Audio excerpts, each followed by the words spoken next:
ಮಾಡಿ ಕುಟ್ಕೋಬೇಕು. ಆ್ಯಂಡ್ ಮೊಸರು ಬೇಕಾಗುತ್ತೆ, ಒಂದು 2 ಟೇಬಲ್ ಸ್ಪೂನ್ ಆದಷ್ಟು ಮೊಸರು ಸಾಕು. ಗಟ್ಟಿ ಮೊಸರು ತೊಗೊಂಡಿದ್ದೀನಿ. ಇವಾಗ ಕಡಲೆ ಬೀಜನ ರೋಸ್ಟ್ ಮಾಡ್ಕೊಳ್ಳೋಣ.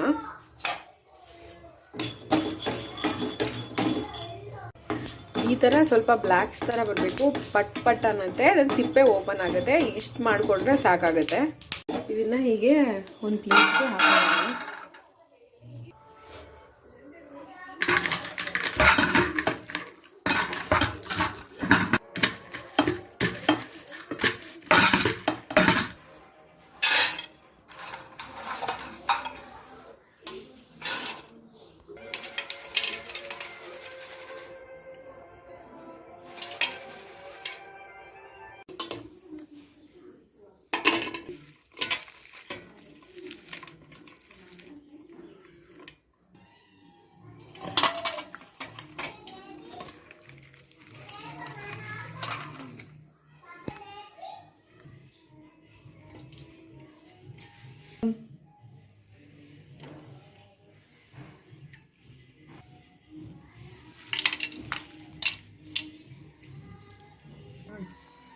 ಕಾಶ್ಮೀರ್ ರೆಡ್ ಚಿಲ್ಲಿ ಪೌಡರ್, ನಿಮಗೆ ಕಲರ್ ಬೇಕಂದರೆ ನೀವು 2 ಸ್ಪೂನ್ ಹಾಕೋಬೋದು, ಇಲ್ಲ ಅಂದರೆ 1 ಸ್ಪೂನ್ ಆದರೆ ಸಾಕು. ನಾರ್ಮಲ್ ಚಿಲ್ಲಿ, ನಾನು ಹಸಿಮೆಣ್ಸಿಗೆ 3 ಹಾಕಿದ್ದೀನಿ. ಖಾರ ಬೇಕು ಅಂದರೆ ಆ್ಯಡ್ ಮಾಡ್ಕೋಬೋದು. ನೀವು ಚಿಲ್ಲಿ ಹಸಿ ಹಾಕೊಂಡ್ರೆ ಇದು ಕಡಿಮೆ ಹಾಕೋಬೋದು. ಇದು ಬಿಳಿ ಎಳ್ಳು, ಇದು ಆಪ್ಷನಲ್ಲು, ಬಟ್ ಹಾಕಿದ್ರೆ ತುಂಬ ಚೆನ್ನಾಗಿರುತ್ತೆ. ನಿಮಗೆ ಬೇಕು ಅಂದರೆ ಹಾಕೋಬೋದು, ಇಲ್ಲಾಂದರೆ ಸ್ಕಿಪ್ ಮಾಡ್ಬೋದು. ಕೊತ್ತಂಬರಿ ಸೊಪ್ಪು,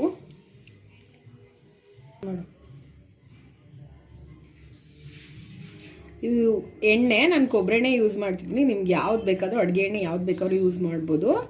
ನಾನು ಕೋಕೋನಟ್ ಆಯಿಲ್ ಯೂಸ್ ಮಾಡ್ತಿದ್ದೀನಿ. ಇದನ್ನೆಲ್ಲ ನೀಟಾಗಿ ಮಿಕ್ಸ್ ಮಾಡ್ಕೋಬೇಕು. ಮಿಕ್ಸ್ ಮಾಡಿಕೊಂಡು ಒಂದು 20 ಮಿನಿಟ್ ಮ್ಯಾರಿನೇಟ್ ಮಾಡಬೇಕು.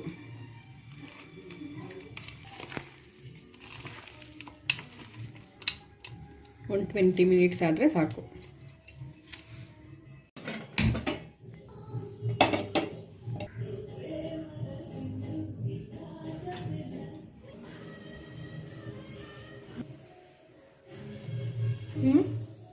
ಏನು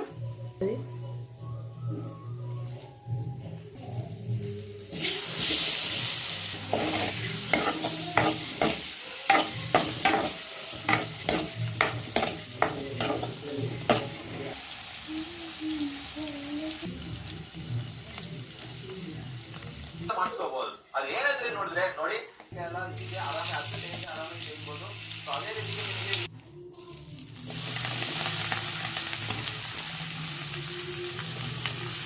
ನಾವೇನು ಪನ್ನೀರ್ ಫ್ರೈ ಮಾಡಿರ್ತೀವಿ ಅದೇ ಎಣ್ಣೆಗೆ ಈ ಮಿಕ್ಸ್ ನಾವು ಮ್ಯಾರಿನೇಟ್ ಮಾಡಿರೋದನ್ನೆಲ್ಲ ಹಾಕೋಬೇಕು. ಇದು ಚೆನ್ನಾಗಿ ಒಂದು 10 ಮಿನಿಟ್ಸು ಎಣ್ಣೆಲೇ ಫ್ರೈ ಆಗೋಗ್ಬಿಟ್ರೆ ಇದು ರೆಡಿ ಆಗುತ್ತೆ.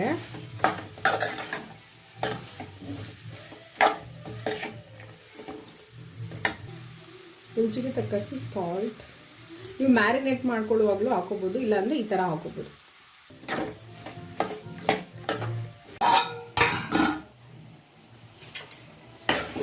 ಈ ಥರ ಆಯಿಲ್ ಸಪ್ರೇಟ್ ಆಗಬೇಕು. ಇಷ್ಟು ಕನ್ಸಿಸ್ಟೆನ್ಸಿ ಬಂದಾದರೆ ಸಾಕಾಗುತ್ತೆ. ಆವಾಗ ಪನ್ನೀರ್ ಆ್ಯಡ್ ಮಾಡ್ಕೊಳ್ಳೋಣ. ನಾನು 100 ಗ್ರಾಮ್ಸ್ ಪನ್ನೀರ್ ತೊಗೊಂಡಿದ್ದೀನಿ.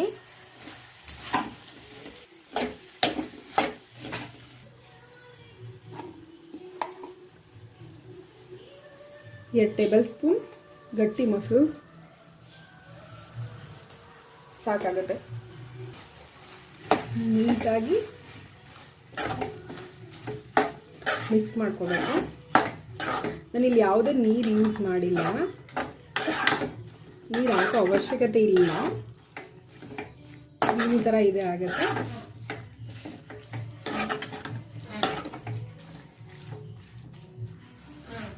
ಈಗ ಸ್ಟವ್ ಆಫ್ ಮಾಡೋದು.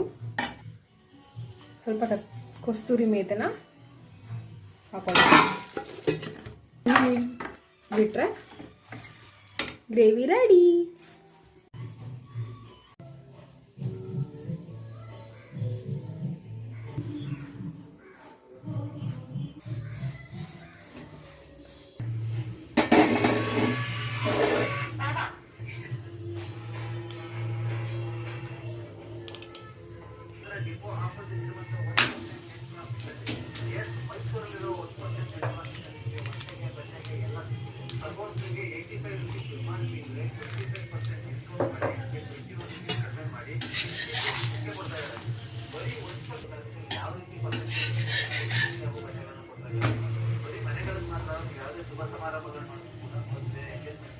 ತುಂಬಾ ಕಡಿಮೆಗೆ 1% ಲಾಭದಲ್ಲಿ ಹೋಲ್ಸೇಲ್ ರೇಟಲ್ಲಿ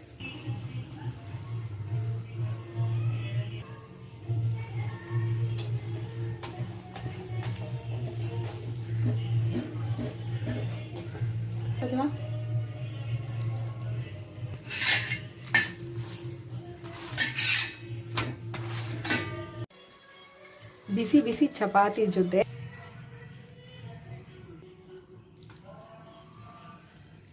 super tasty capsicum paneer gravy ready.